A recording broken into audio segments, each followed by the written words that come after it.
প্রতিদিন গীতাপাঠ শুনলে মন শান্ত হয়, জীবনে সঠিক পথ দেখাতে সাহায্য করে। দুঃখ, ভয়, রাগ দূর হয়, আত্মবিশ্বাস বৃদ্ধি পায়। কর্ম ও ভক্তির মাধ্যমে হৃদয়ের শক্তি, ঘরে শান্তি ও জীবনে আলো নিয়ে আসে। তাই প্রতিদিন আমাদের চ্যানেল থেকে 2টি শ্লোক সহ একটি পাঠ শুনুন।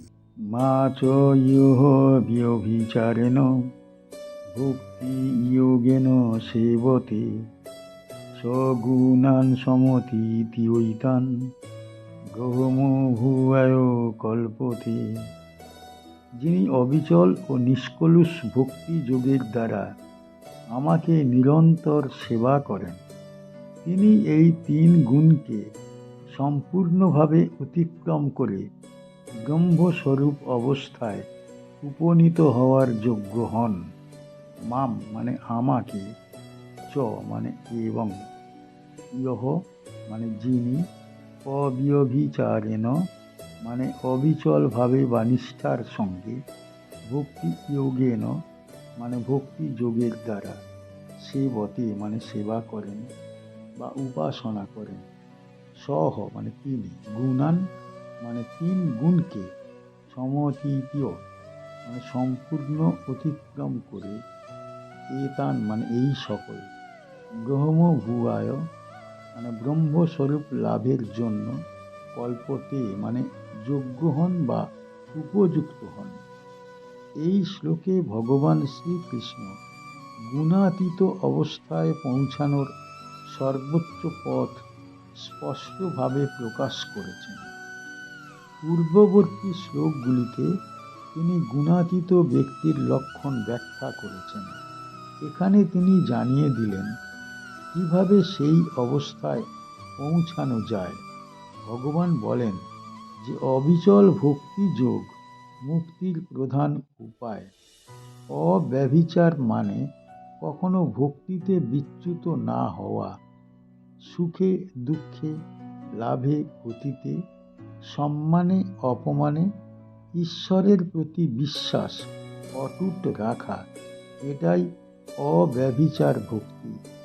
অনেক মানুষ বিপদে পড়লে ঈশ্বরকে স্মরণ করে, আবার সুখ এলে তাকে ভুলে যায়। এই ধরনের ভক্তি স্থায়ী নয়। কিন্তু যে ভক্ত সব অবস্থায় ভগবানের চরণ আঁকড়ে ধরে থাকে, সেই ভক্তই প্রকৃত সাধক।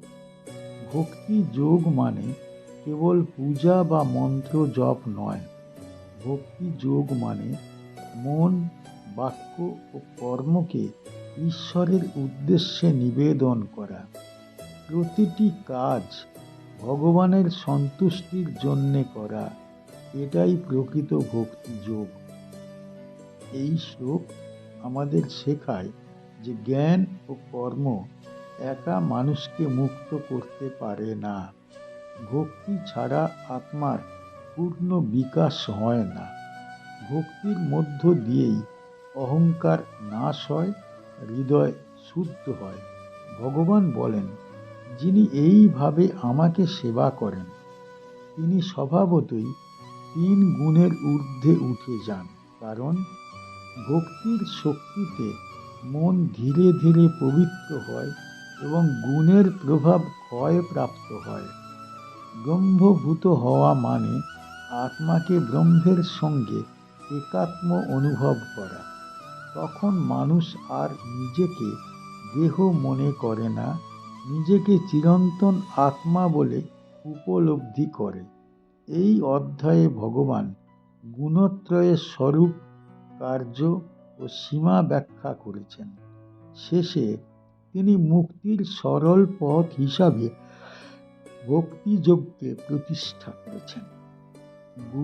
অর্জুনের প্রশ্নের উত্তরে ভগবান ধাপে ধাপে গুণাতীত অবস্থার লক্ষণ ও পথ দেখিয়েছেন।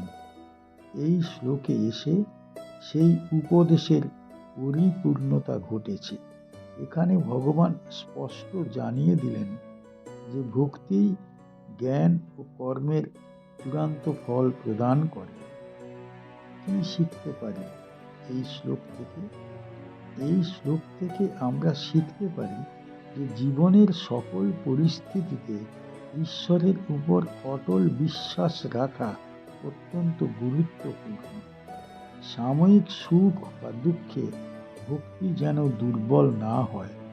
আমরা আরও শিখতে পারি যে ভক্তিযোগ মানে আচার পালন নয়, বরং হৃদয়ের পূর্ণ সমর্পণ। অহংকার, লোভ ও কামনা ত্যাগ করে ঈশ্বরের চরণে নিজেকে নিবেদন করাই প্রকৃত ভক্তি। এই শ্লোক আমাদের শেখায় মুক্তির পথ জটিল নয়, আন্তরিক ভক্তি থাকলে ঈশ্বর নিজেই পথ খুলে দেন। যদি আমরা এই শ্লোকের শিক্ষা জীবনে প্রয়োগ করতে পারি, তবে ধীরে ধীরে আমাদের চিত্ত শুদ্ধ হবে। তখন আমরা গুণের বন্ধন থেকে মুক্ত হয়ে ব্রহ্মস্বরূপ উপলব্ধি করতে পারব। আমাদের জীবন হবে শান্ত, পবিত্র ও ঈশ্বরময়। ব্রহ্মণো হি প্রতিষ্ঠহম অমৃতস্য ব্যয়স্য চ শাশ্বতস্য চ ধর্মস্য সুখস্যৈকান্তিকস্য চ। আমি হলাম সেই ব্রহ্মের আশ্রয় ও ভিত্তি, যিনি অমৃত স্বরূপ, অবিনাশী, চিরস্থায়ী, ধর্মময় এবং পরম আনন্দ স্বরূপ। ব্রহ্মণ মানে ব্রহ্মের, হি মানে নিশ্চয়ই, প্রতিষ্ঠা মানে আশ্রয় বা ভিত্তি, অহম মানে আমি, অমৃতস্য মানে অমরতার, অবিয়স মানে অবিনাশী সত্তার, চ মানে এবং, শাশ্বতস্য মানে চিরন্তর, ধর্মস্য মানে ধর্মের, সুখস্য মানে আনন্দের, একান্তিকস্য মানে পরম বা চূড়ান্ত। এই শ্লোকে ভগবান শ্রীকৃষ্ণ নিজের সর্বোচ্চ তত্ত্ব প্রকাশ করেছেন। পূর্ববর্তী শ্লোকে তিনি বলেছিলেন যে ভক্তি যোগের মাধ্যমে মানুষ ব্রহ্মভূত অবস্থায় পৌঁছায়। এখানে তিনি জানিয়ে দিলেন যে সেই ব্রহ্মের মূল আশ্রয় তিনি নিজেই। ভগবান বোঝাচ্ছেন যে নিরাকার, নির্গুণ ব্রহ্ম আলাদা কোনো সত্তা নয়, তিনি নিজেই সেই পরম সত্যের অধিষ্ঠান। সাকার রূপে তিনি ভক্তদের কাছে প্রকাশিত হন এবং নিরাকার রূপে ব্রহ্মরূপে বিরাজ করেন। অমৃত ও অব্যয় মানে যিনি জন্ম মৃত্যুর ঊর্ধ্বে এবং কখনো ক্ষয় প্রাপ্ত হন না।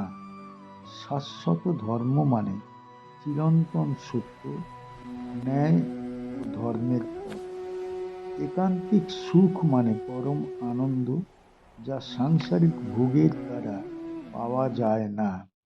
ভগবান এখানে বোঝাতে চান, যাঁরা তাকে আশ্রয় করেন তাঁরা এই অমরত্ব, শুদ্ধতা ও পরম আনন্দ লাভ করেন। ঈশ্বরের সঙ্গে যুক্ত হলে জীবের সকল দুঃখ ও অশান্তি দূর হয়। এই শ্লোক আমাদের শেখায় যে ভগবানই সমস্ত তত্ত্বের মূল।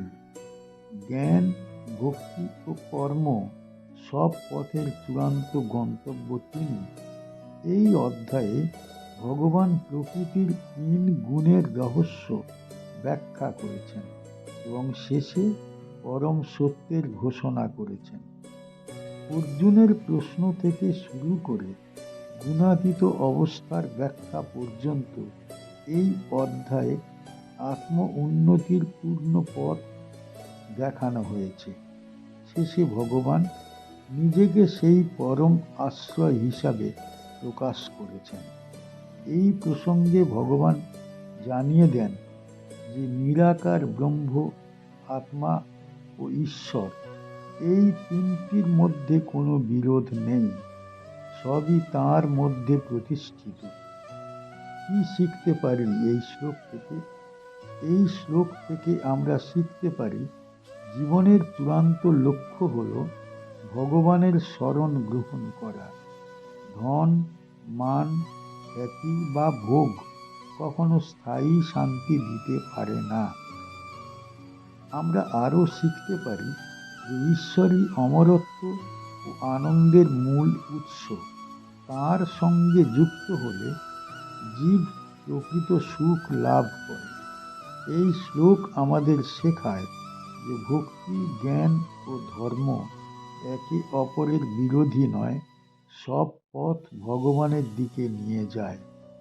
যদি আমরা এই শ্লোকের শিক্ষা জীবনে প্রয়োগ করতে পারি, তবে ধীরে ধীরে আমাদের চিত্ত পবিত্র হবে। তখন আমরা সংসারের বন্ধন ছিন্ন করে ভগবানের চরণে আশ্রয় লাভ করব। আমাদের জীবন হবে শান্ত, পবিত্র ও পরম আনন্দময়।